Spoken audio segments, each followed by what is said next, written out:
My name is Renee Skaggs, and I'm the Farm Planning and Agricultural Assistance Program Director at the Pierce Conservation District. And we are partnering with a couple of other conservation districts, Margaret Creeder and Mark Mead. Both are foresters working out of the Mason Conservation District, but they're part of our cluster of conservation districts that share their services, and that includes Mason, Thurston, King, Pierce, and Kitsap conservation districts. So they travel around to all of these counties and assist forest owners such as yourselves. And if you're not familiar with conservation districts, we are a subdivision of state government, kind of like a school district. We're non-regulatory, and our main purpose is educating landowners on natural resource protection. So we started right after the Dust Bowl. That was a man-made agricultural natural disaster that we don't ever want to occur again. So our mission is to educate landowners on natural resource protection, and part of that work is assisting forest landowners. So this is a fourth and final winter spring webinar on forest stewardship. And on May 21st, we're going to have a forest stewardship field day out in Eatonville at the Coburg Tree Farm that's going to highlight all of the things that we've been talking about in these last 4 webinars. So I will have the registration link up for that soon, and I'll email all of you about it. And before we get going, Levi Love is also with us tonight, and he is our AmeriCorps at the Pierce Conservation District. Levi assists us in many ways, and one of the things he needs to do as part of his AmeriCorps service is to determine how much educational increase there has been for our participants from our different events. So he's going to put a little quick poll up on the screen for all of you to take. And then at the end, we're going to have it, before you run off, there's going to be another poll at the end that will gauge how much you've learned tonight. So go ahead, Levi. All right. Thank you, Renee. It should be live right now. I think we're all good. Thank you, everyone, for doing that. All right. So Mark and Margaret, you want to introduce yourselves, and then you can take it away from here. Okay. I guess I'll start. I'm Margaret Creeder. I'm one of the foresters at a Mason Conservation District serving Mason, Kitsap, Thurston, and Pierce. And I'm going to be starting us off with the presentation tonight. Mark, you want to? I'm Mark Mead. I do the same thing. Okay. All right. So good evening, everybody. So this is, as Renee said, this is our 4th presentation in the South Sound Conservation District Forestry Education Series. And we're going to be having a field tour coming up here next month to finish us off. So tonight we're going to be talking about riparian habitat and invasive species. First thing, I'm going to give you an introduction about what riparian habitat is and what we want to be taking into consideration when thinking about riparian areas in the forest. So you might be thinking, what does riparian mean? In general, when we're talking about riparian areas, we're thinking about streams, wetlands, and other water bodies, as well as the vegetation that's around it. In this region, we associate those kind of plant communities with hardwoods like alders and cottonwoods, but can also include a mix of other species. And that kind of depends on the amount of water, the topography, the shade levels, and some of the individual microsite factors that have formed. So we have here a couple of maps. So under forest practices, the riparian habitat is a lot of certain protections. And you might be wondering, how do you identify that? what riparian habitat type you might have on the property, what kind of buffering you might need. And so first of all, the resource you have is the Small Forest Landowner Office with the DNR. That's kind of their job, is to help you navigate that process. If you're filling out your forest practice application and need assistance with that, that is what they do there, among other programs that they manage as well. So we're going to take a look at these maps here. So this first one is the forest practice application mapping tool. And I've zoomed in here to an area of the Capital State Forest. And I wanted to show this to everyone just so you can see how they outline these different areas. And you can see each of these has a different type. And you can click on these stream lines that are represented here, and it'll give you a little menu of information. You can look at that. The second great tool to use is the Wdfw Priority Habitat and Species Map. This outlines either threatened and endangered species or specific areas of sensitive habitat that WDFW might be looking at. So it's the same thing as you can click on certain features that are outlined here, and it'll bring up a menu of, what might be occurring there, whether you have any kind of a threatened species within that water body or sensitive habitat area. We look at this one up here, which is a kind of a marsh area, and it shows that there's possibly wood duck breeding there and just fragile aquatic habitat. So those are just some options that, if you're curious about learning more about what's on your property, that you can use to kind of look for these things on your own. But we're going to go over some of these definitions that are used for forest practices. So each of these can be found in the forest practices. The illustrated guide is a great option for kind of an introduction to these and kind of walks you through why each of these are different and what might be included in options for potential harvests.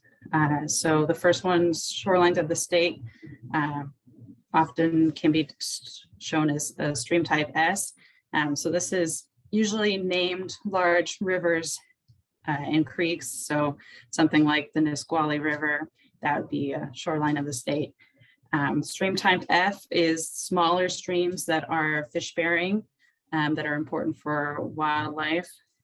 Then we have NP, which are perennial flowing streams that occur year round.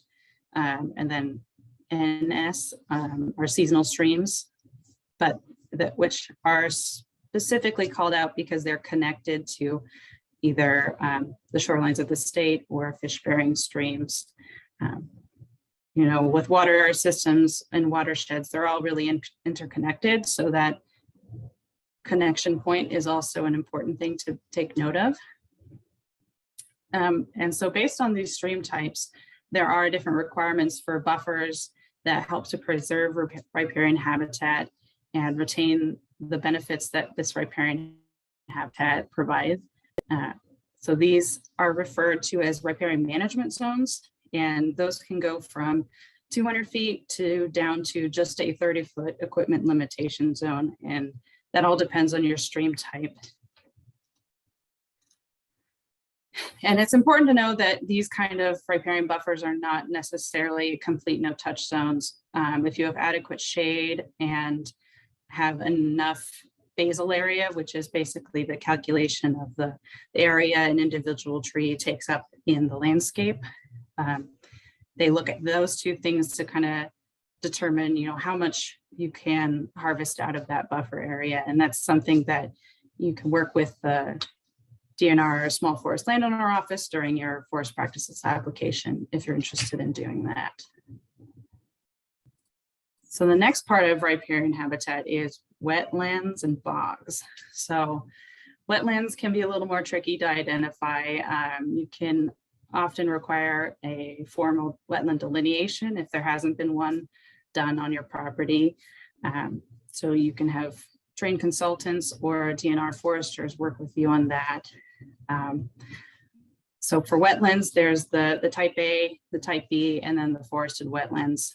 Type A are definitely half acre or larger. They're pretty big. They're pretty noticeable. You're probably going to know if you have one on your property. And then the type B are kind of those smaller ones. And then forested wetlands, like it describes, is, you know, you have a lot of more trees in there. Your canopy closure of that area is anything over 30%. And then bogs are a little more differentiated because of underlying soil composition. And that affects the type of plants that can be found in those areas, which is one of the defining features for wetlands and bogs is also the plant association. So if you're having a delineation done, that's going to be one of the factors they look for. Okay, so what are some benefits of keeping that riparian habitat healthy? So water quality is always going to be a major concern, especially when the riparian areas you're looking at are contributing directly or indirectly to watersheds that we drink from, we irrigate crops from, or we harvest fish and then eat them from. So and quality can be compromised by increased erosion, the lack of the shade on streams, herbicide runoff, increased sediment in the water, some other and other factors there. So those vegetated riparian buffers will help decrease those factors, especially when we're thinking about shade, having those tall trees on the edge of the water, reduce the amount of sunlight getting down there.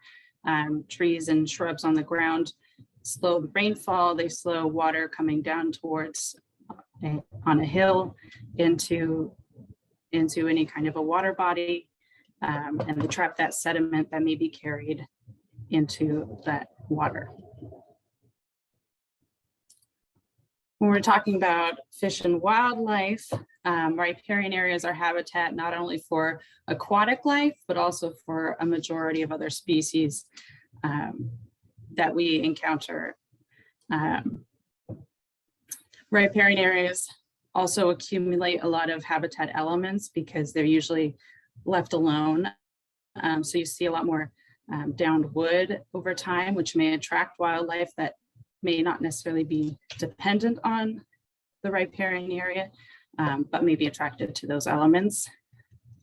The large downed wood in the stream and out of the stream are one important feature that is often missing from surrounding lands that attracts those wildlife species. So an important part of riparian buffers, they're also provide connectivity between different pockets of habitat that may have been developed around or modified by human use. So wildlife can use these corridors to move between different areas of habitat as well. There's also a lot of talk, we talked about shade over the water, which is important for cooling the water, and allowing for that greater dissolved oxygen, but also overhanging limbs promote insects that fall into the water, then the fish eat them. Vegetation and leaf litter falling into the water also provides cover and food for microorganisms and small invertebrates and vertebrates in the water.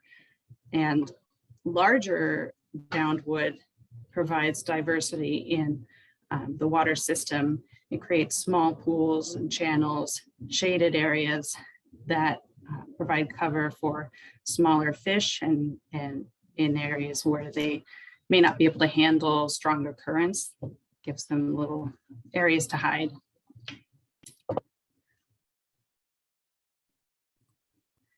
Then when we're talking about what might be impacting that riparian habitat, roads and crossings are and culverts are very common in forest land, and they're really important for making sure you can access the forest land for management, for wildlife defense, and as well as monitoring forest health, but also recreation. We all like to be able to recreate on the land, and being able to get across a stream or any kind of a flooding area is important for that. So stream crossings and culverts which are in disrepair or unsuitable for stream size can be issues for both water quality and fish passage. And in future flooding or heavy rain events, those could cause issues as far as water running over your road because it can't go through the culvert. And then roadways with improper crowning or water drainage can also lead to erosion running down your road. It kind of carves out its own channel, ruins your road, ruins the base there, leads to sedimentation in the streams, any kind of oil or fluids that are on the road from vehicles will run off into that water and then end up in our streams. And then we have degradation of plant communities.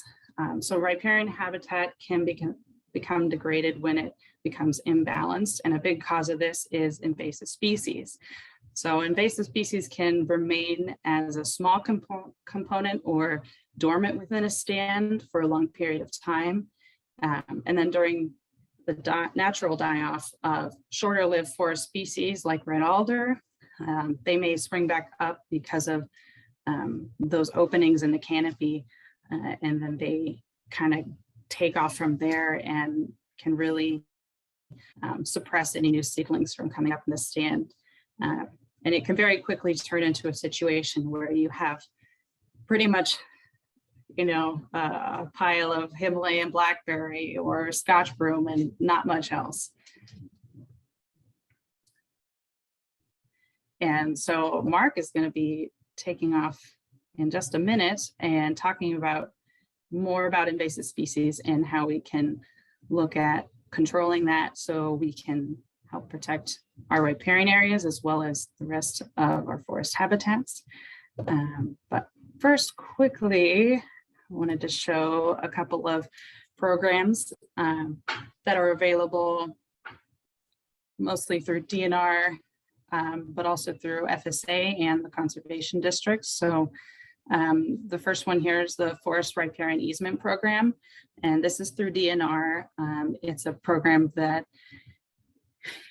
you become eligible once you've submitted that forest practices application and implemented a type of harvest, and it pays a portion of the value for the trees that are remaining as part of that riparian habitat buffer. The second is the Family Forest Fish Passage Program. We also call that FFF2P. That's also a DNR program, and that can assist with repairing or replacing culverts and stream crossings, which are determined to be fish passage barriers or water quality concerns. So if you have forest land that you access for forest harvest, you can get on that list, and they will assist with that repair there. And then the last one is a Conservation Reserve Enhancement Program. And this is more focused for agricultural lands. So if you have kind of a mixed use lands where there's forest and ag, this might be a good way to help improve some of that forest land and also create better buffers around your stream areas. And it can also provide habitat for native pollinators that will be beneficial to any agricultural crops. All right, So now we will go over to Mark.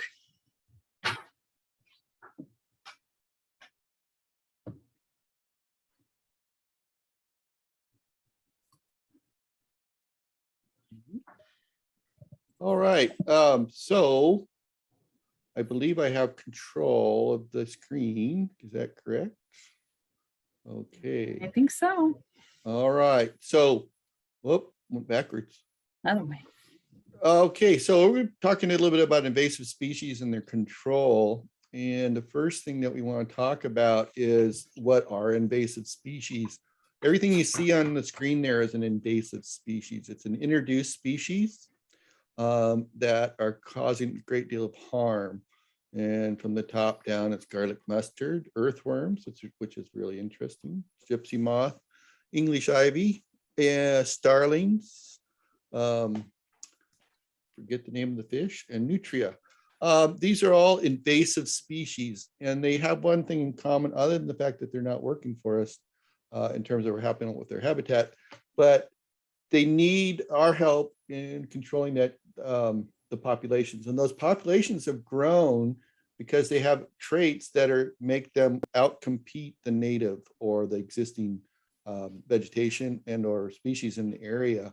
And so one of the things to remember too is that invasive species can be native, and it can be put into a system where there are not the same level of controls. Another definition of invasive species is something that we don't want there. An example would be red alder, which is not an invasive, non-native invasive species, but if we don't want it in a place, then we're going to try and control it. And so one of the definitions of invasive situation is one where people basically, we don't want it there. So what's the problem with having these invasive species? Number one thing is that they alter the ecosystem that they're in. And they do that in a number of different ways. And they do that by replacing some of the vegetation that is we would like to see. And the other thing that they do is that they have a lot of impacts on how that ecosystem functions. One of the other things that happens, and there's like a giant hogweed, if you've ever heard about it, create human health risk. Some of the invasive species are allelopathic in that they have a tendency to kill off other plants or other animals. And so one of the things that we need to look at it in terms of how we're going to control these things is because of the damage that they're doing to these ecosystems. And they also, one of the reasons, the ways that we control this invasive species is through what we call integrated vegetation management plan or integrated pest management program. Now, the reason that we look at it this way is because it helps create a longer term control. We can control how we go about doing it so we don't cause more problems than we have. And the other thing that we're looking at is it reduces the overall cost while at the same time having a positive impact on the environment. So we're looking at these systems, and I'm trying to get the screen to move. Okay, so an IPM can be defined as an integrated pest management program. And one of the things you need to understand too about these pest management programs is that it is embedded in a forest management plan or a farm plan, and that this is a part of the way that we go about addressing both improving forest growth as well as managing that invasive species. So tonight, what I'm going to do is go through real quick these 5 steps, and I'm going to introduce it to you, and then I'm going to go through it in a site basis. And one of the things that we're going to be looking at is these steps. And the first thing is prevention. Next thing is identifying what you have out there and measuring it to see how much of it you have, and if it is an actual problem or it's something we need to control. And then we're going to look at when we look at identification, that's going to help us identify what our methods of control are. And we do know that there's usually it's going to be more than one type of control, and we're going to have to do it in we're going to have to do it in a number of different steps, and that we have to do it in an effective way. And the final step is a long-term step, which is that we have to continue to monitor and repeat these steps if necessary or adapt the protocols that we're using. So the first thing that we look at in terms of prevention, and this is really an important component of any type of management plan, is that we're looking at instituting best management practices. There's a lot of acronyms out there, but basically these are the methods by which we go about identifying a problem and then trying to get ahead of the curve in terms of things like sanitation. So in a sense of sanitation, that's basically just making sure that you have clean tools, clean equipment, clean your feet. We were just talking about actually that today at a meeting in regards to keeping our farm work, the people that are out at farms, cleaning their feet so that we don't transport diseases from livestock. There's also the issue of regular monitoring, which is actually something that's really important in any type of management situation, is to get out onto your site and take a look. So you're going to be doing monitoring anyway, and you want to be taking a look at it. And when you do that monitoring, if you see something that's not supposed to be there, one of the really important things, especially in noxious weeds, things that have, like I was talking about, the giant hogweed, is report it and make sure that it gets controlled. The other thing is that we want to make sure that we understand how a plant or is introduced and what it can do and what it can't do when we introduce it to a site. And so do your research, take a look around, make sure that you're not bringing something into a situation that's going to be making it worse. And don't plant something that shouldn't be here. The next thing is that when we're looking at best management practices in terms of forest management, is that it's not a really good idea to go out into a forest and remove all the vegetation that's there, because what that is going to do is it's going to create more of a hole, just like Margaret was talking about in terms of along a riparian corridor. And then finally, there's some, we don't do a lot of prescribed burning over here right now. We have done it in the past, and it's a cultural practice, and we'll talk a little bit about that later. Burning, but if you have to make sure that when you burn, that you have a seed bank there that is going to be coming back. And so you have to, when you take a look at whether or not you're going to burn, make a decision that's important, because the species that we're going to be talking about, Scots broom, is actually released through burning. So the next step is, and we're going to be looking at this specific site. And just to give you an idea, the site that I'm looking at is about 70% impacted by Scots broom. And prevention's kind of out the door. It's already here, it's already taken over the site, and it's causing some trouble for us.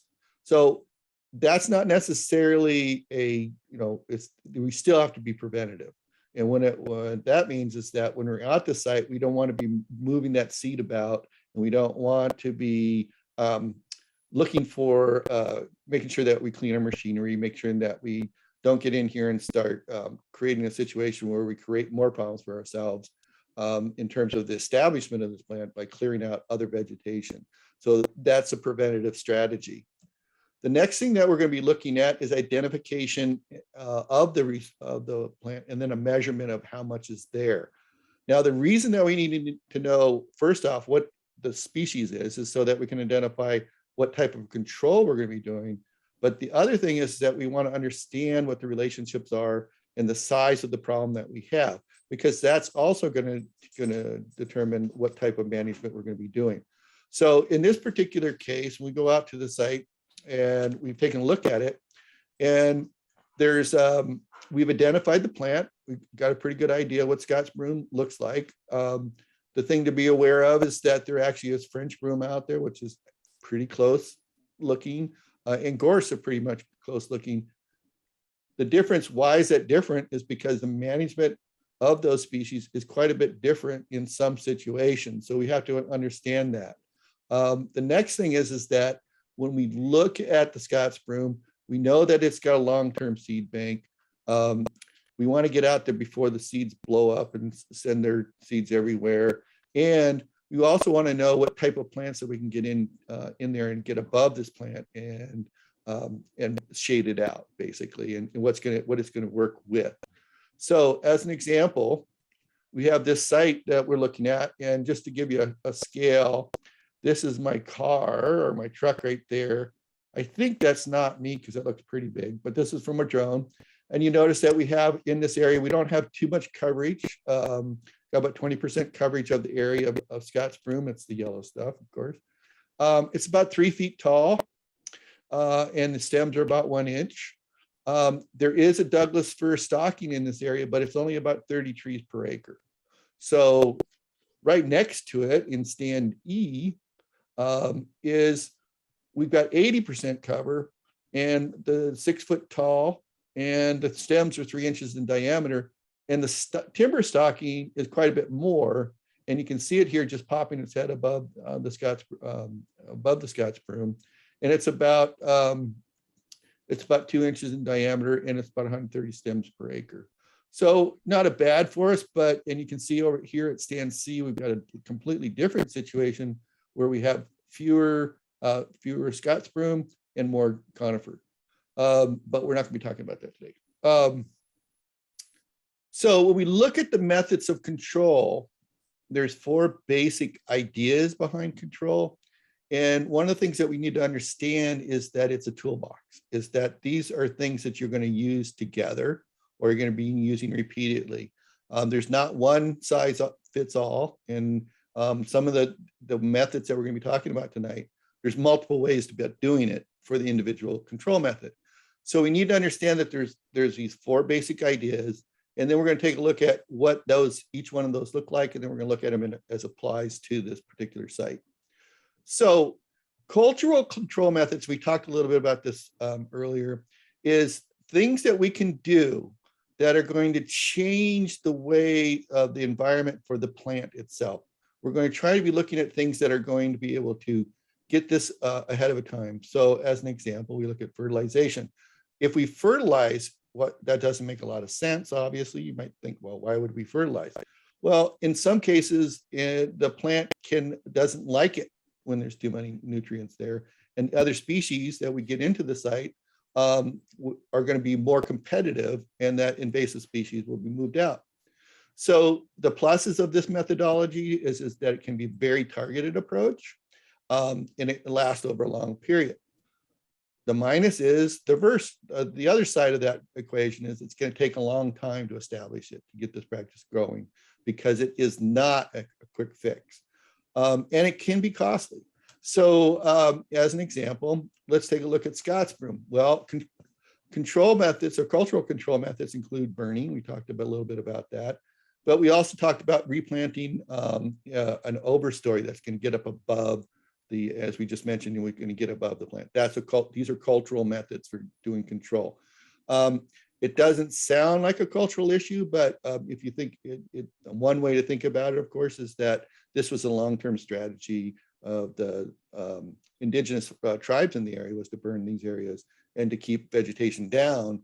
But it also is more important that we look at this in terms of the impact it has on the environment of the vegetation that we're looking at. The next thing that we're going to be looking at in terms of approaches, and I like to call this the Mikey approach for those of you that are in my age bracket that know about Mikey will eat anything. This is a biological control methods. And what we're looking at is trying to find something that will eat the vegetation that we're targeting. So as an example, sheep, ducks, goats, things that, actual livestock that eat. Now, the problem that we have with sheep and goats and ducks, if you're not familiar with that, is that they're not very targeted. They can eat a lot. We can introduce insects, but we got some serious pluses and minuses with that. And then the other one with pathogens, and that's we're talking about bacterial or virus effect, introducing those into an area. Those can be a really problematic and a little bit scary. The thing to remember is that what we're doing is we're introducing into an environment another element. And so it can be difficult. And in some cases, it can have the reverse effect that we're looking for and introduce more problem. So the pluses for this, it can be very targeted in the case of insects, introducing insects that are native to the environment that the non-native invasive plant came from, that will feed on it, introducing predators. It can be large scale. These approaches can be large scale. They can be long-term. They're semi-natural in the sense that they're that they're things that are good for the environment in some cases, like sheep and goat. They also leave a little natural fertilizer. The minus is that once again is that when you're looking at these types of controls, you have to look at it in terms of scope and scale. And it also will take some time to get these introduced. And we'll look at this real quick for Scots broom. Now, right now, there's there's 3 actually insects that have been introduced. They're not been very effective just yet. And they've been around for some time. They're here. These insects have been introduced, and they feed primarily on the seeds. And what the problem is that they're just not really that effective. The other problem with it is that it takes a while for them to get into an area and to make that impact. So in it, we can also look at grazing. Well, goats and sheep, once, we talked about that earlier for the Scots broom. They're not just going out and eating that Scots broom, they're eating everything that's out there. So that's one, we look at that in terms of an impact. The other one is that we know that with grazing is that we have a huge potential for damage to horses. So maybe not such a good idea. So the next thing that we look at are mechanical control methods. Now, the difference between cultural and mechanical is that these are actual physically damaging the plant. And this includes things like hand pulling, mowing. Interestingly enough, it took me like my 3rd class in soils to understand that mulching could include black plastic, because the impact that you're having is to introduce heat through that black plastic, but you're also separating that seed source from nutrients that they're looking to get it to, as well as creating blocking of the sun. We can look at burning as a mechanical control method. It's also, like we mentioned earlier, it's also a cultural method, but burning is also a way of physically damaging the plant.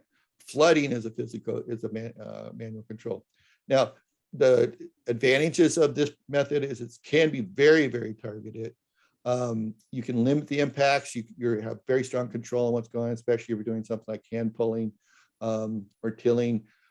It's very effective when you have small plants and they're in loose soils, which is obviously the problems with manual control methods is that it can be costly. And one of the things that if you look through the literature in terms of hand pulling, they always want you to have lots of volunteer labor because it can be very extensive when you're doing this hand pulling.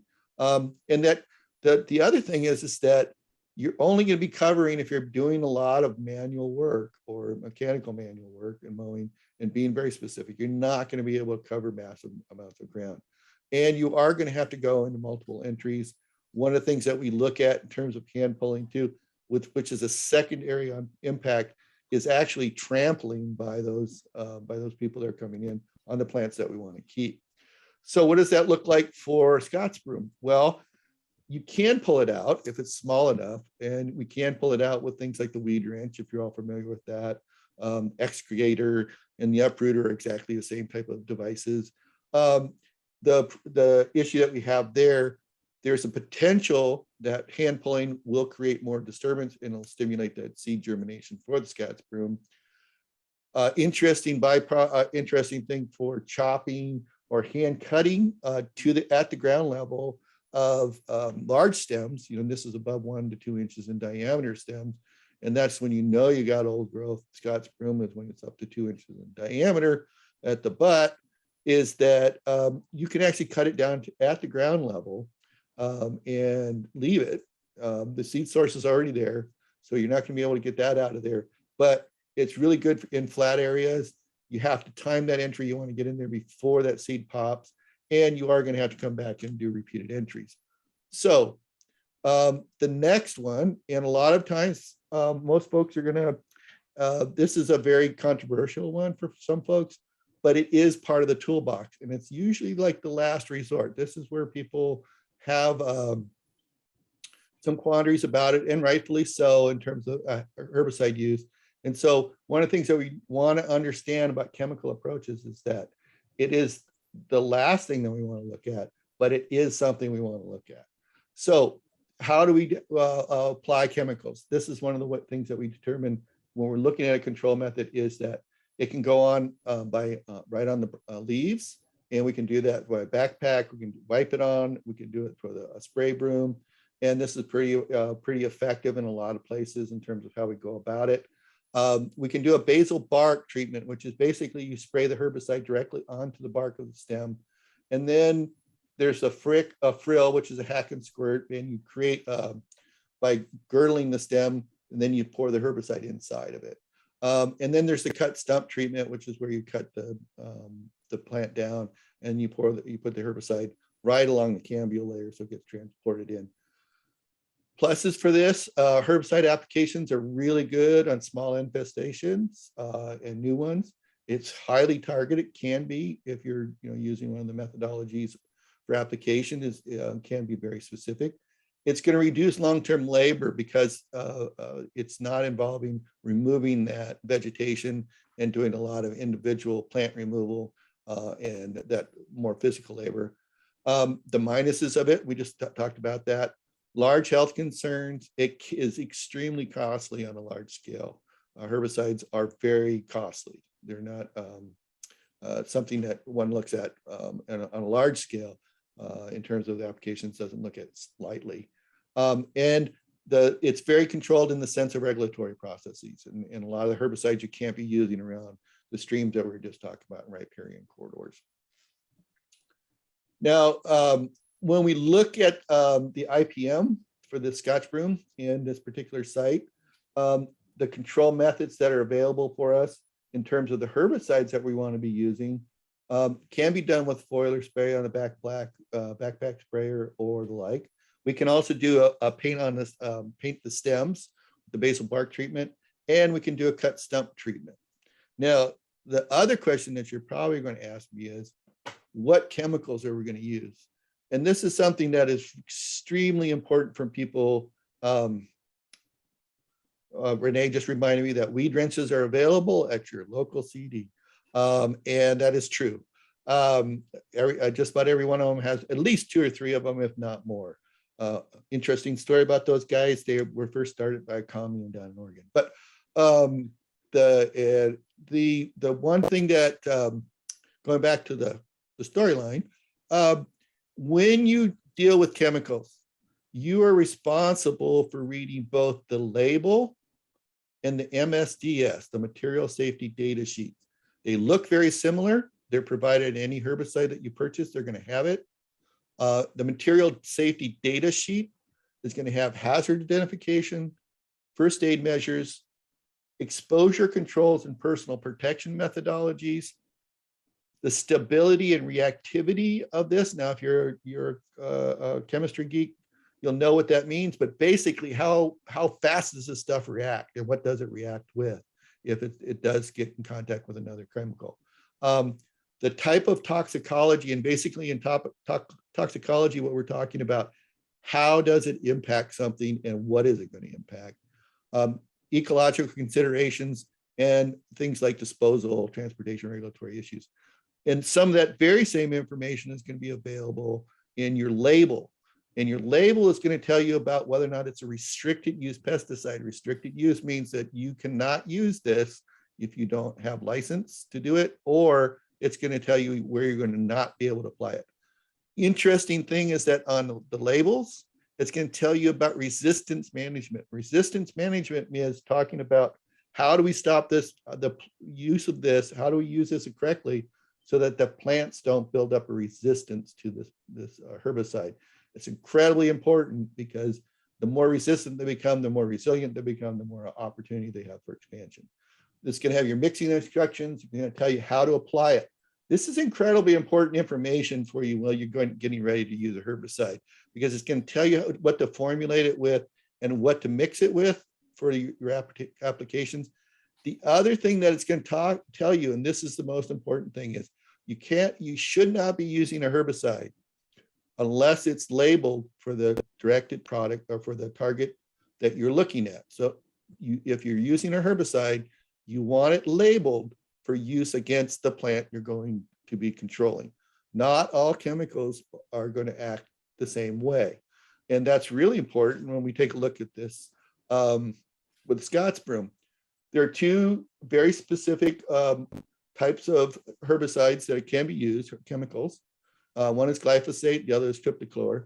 And triptychlor comes in, I'm probably saying that wrong. Triclopor can come in two different formulations, or actually 4 different formulations. And the most notable ones are in Garlon and Crossbow. Interestingly enough, Garland and Crossbow have the same active ingredients, but they act differently, and they can be labeled differently in terms of their registration for use. And you'll notice here it says that Garland is registered for forestry use and Crossbow is registered for use in pastures, not vice versa and not both. So that's something that's really important to look at. The other thing you'll notice with triptychlor is that foliage must be thoroughly wet when you use this. So you have to cover the entire plant or you're not going to get control. And you might want to add a little bit more water to your mix. We look at glyphosate and we have some concerns here because it actually will control the grasses and plants that we want to compete against this, the Scots broom. The same is true with glyphosate in that it also makes sure that you want to actively put it on the plants when they're actively growing. And the triptychlor, we can put it in some cases, we can actually put it down at just about any time of the year we want to, because it stays there with the formulation. So how does this turn out? Well, for the site that we're looking at, the solution is mechanical control, or at least this is my solution for this, is embedded in the control methodology. Is we're going to go with mechanical control with the herbicide follow-up and a replanting. Now, you'll see that I've defined 2 different strategies for the 2 different sites. In site D, we're going to hand pull the plants because there's not that many of them. We're going to come back the winter of the same year we pull, and we're going to replant the site at a really high density. That's 600 TPA, that's 600 stems, trees per acre. And since we have so many few trees, that's about what we're going to be planting, 600. And then we're going to come back and we're going to do a follow-up pulling the next year to make sure that we have control on the site. We're going to do it a little bit different in site E. We're going to be chopping, cutting, and mowing because we have so much of it out there. And we're going to have to be doing that for a number of years. We're going to come back with a foliar herbicide with a wand in the following year. And we're going to wait. And we're going to go back to this site the next year because what we want to do is get control on this herbicide, on this, the Scots broom. And then we're going to come back next year and we're going to plant up to 600 stems per acre. And if you remember correctly, I said there was 120 stems per acre on that site in site E. And so we're probably going to be planting 3 to 4, maybe 500 stems per acre, depending on the site, the location that we're in. But we're looking at managing this site so that we get a full complement of trees growing. And the last thing that we're going to do is we're going to get out there, we're going to monitor annually, and we're going to pull those sprouts before they set the seed. Now, it sounds like a lot of work, but it's a lot more work to get out there and pull those, a lot less work than trying to control this later on down the road. So finally, just to reiterate, when we're looking at doing control of invasive plants and we're looking at doing it, we would need to do it in the same way that we manage our forest. We want to look at this as an integrated management plan, an integrated pest management plan. And we want to do prevention first. It's the easiest and safest thing to do, or easiest and fastest thing that we can do to control it. We want to understand the plant that we're going to be working with or that we want to control through identification. We want to know how much of it we have. Those 2 things, identifying the plant and understanding how much we have, are going to determine the method that we're going to use to control. And then once we've done our control, we're going to go back out and we're going to take a look at the site and continue to monitor it and see if we have to adapt to the conditions. And maybe you'll have to come in and do exactly the same thing in 2 years, or maybe not. We'll have to switch up and go with another level of control, or more less herbicide or more herbicide. It just depends on the situation, and we want to continue to monitor that. And if we're doing good forest management, we're going to do that anyway. So there we go.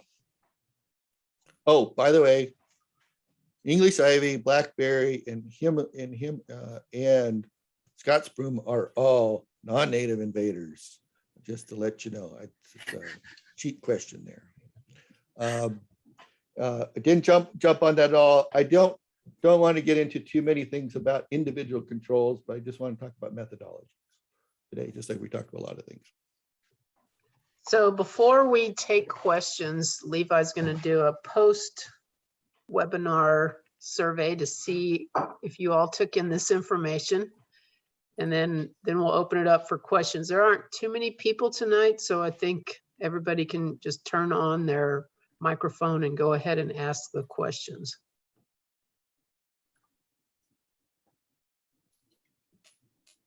All right, the survey should be going.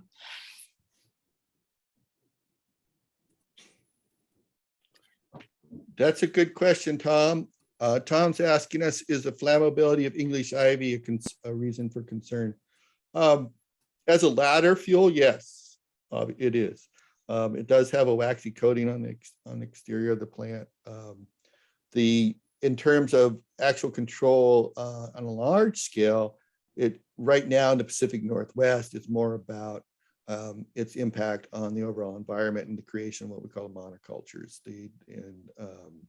It can be quite invasive. And one of the things that we're looking at in a previous life, I was working in the urban areas, is that it's not so much that the plant itself is killing the trees that it's climbing in, but it is creating an untenable situation in terms of weight, as well as it can smother the plants that it's on.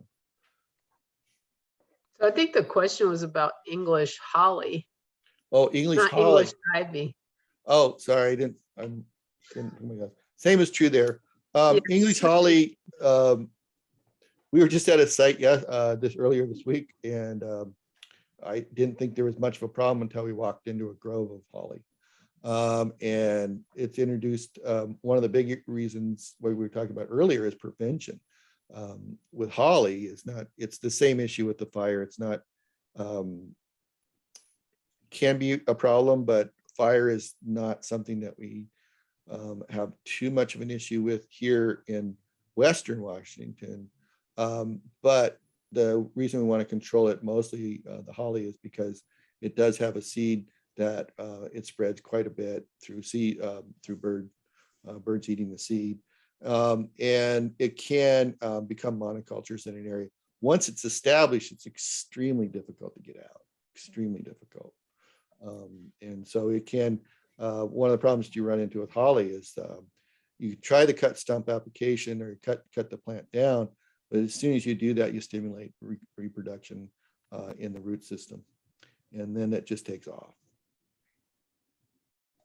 I would say one other reason to make sure on top of the holly especially is that it is one of the few that is shade tolerant, so it will grow just about anywhere it can. And so you, as Mark talked about, planting and getting a canopy established is one of the best long-term controls for a lot of species, but for holly that doesn't necessarily work out so well. So that is definitely, you want to keep your eye out on that if you have holly around. How are we doing on the poll, Levi? We are all good. Thank you everyone for doing that. Yeah. So does anybody else, you can unmute yourself, or if you're shy, you can put it into the chat, but just anybody have any questions, please feel free to ask away.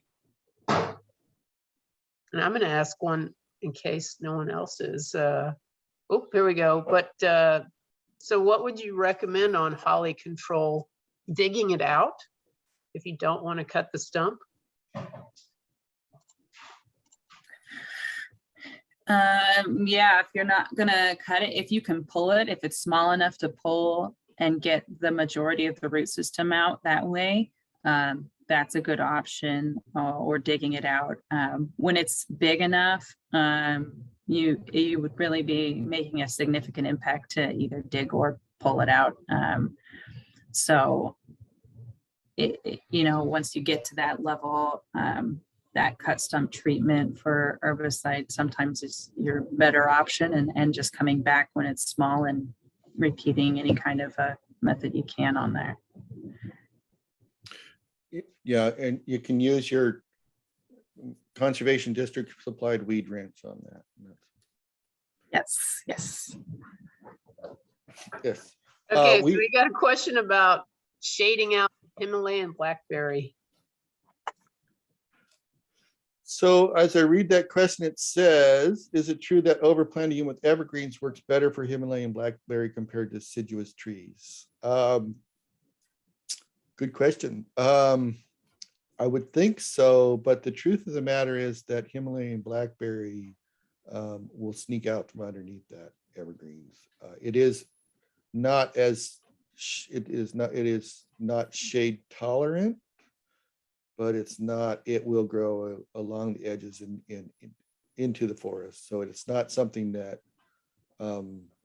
canopy is really important, but for, Himalayan blackberry, one of the things that is really important is just to get control on it, simply because of the seed source in it. And control by that means is that's getting the canopy up over the top of the area.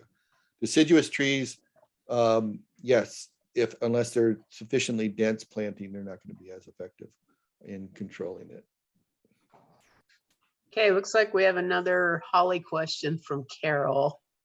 If your neighbor has holly and doesn't want to get rid of it, can anything be done about it? It's not considered a noxious weed in the sense that it's harmful to people. And so it's not something that you can call up your weed bureau to come out and weed control board and help your neighbor with that problem. So like toadflax and the other ones that we look at. So the concerns, yes, not really that much we can do about it. The only thing we can do is ask him to maybe remove the seed if it does go to seed, or ask them if you can collect it for your wreath that holiday season, and get that seed source out of there. Okay, Alice has a question about horsetail. Not sure about that one. To be quite honest with you, it's a lot of the methodologies and things that I've seen with horsetail is it's fairly difficult to get under control, and that the actual impact of the plant, because of its short lifespan and in terms of its sprouting and the like, it's not as damaging as one might think in terms of the ecosystem. It's just a matter of getting in there with something that's a little more competitive. And I've looked at that plant before, and to be honest with you, we call it endemic now. I mean, it's here. It's not something that we're going to get control on. And once again, it's not something that's creating as much trouble as some of the other plants that we look at, and it's not as noxious as some other plants that we talk about. And when we say noxious, we mean in terms of being poisonous and dangerous. As an example, up in King County, English ivy and blackberry used to be labeled as obnoxious plants in their weed control, simply because we don't like having them around. Any other questions?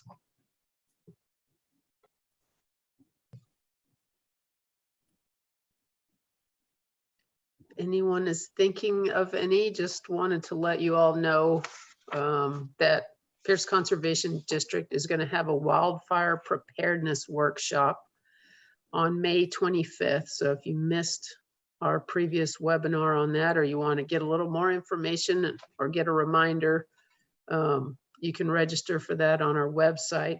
And then just heard that WSU Pack Forest out in Eatonville is going to be having a big leaf maple syrup educational festival on May 14th. So if you want some more information on that, I'd be happy to send it to you. It's going to be an all-day festival, classes, tastings, that sort of stuff. All right, anybody else have questions? Okay. Oh, All right, thanks you. to you, Alice, for coming, and thanks to all of our participants and our speakers tonight.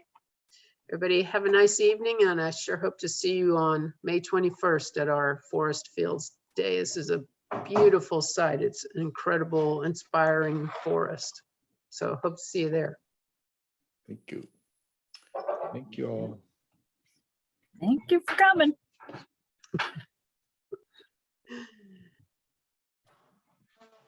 Okay.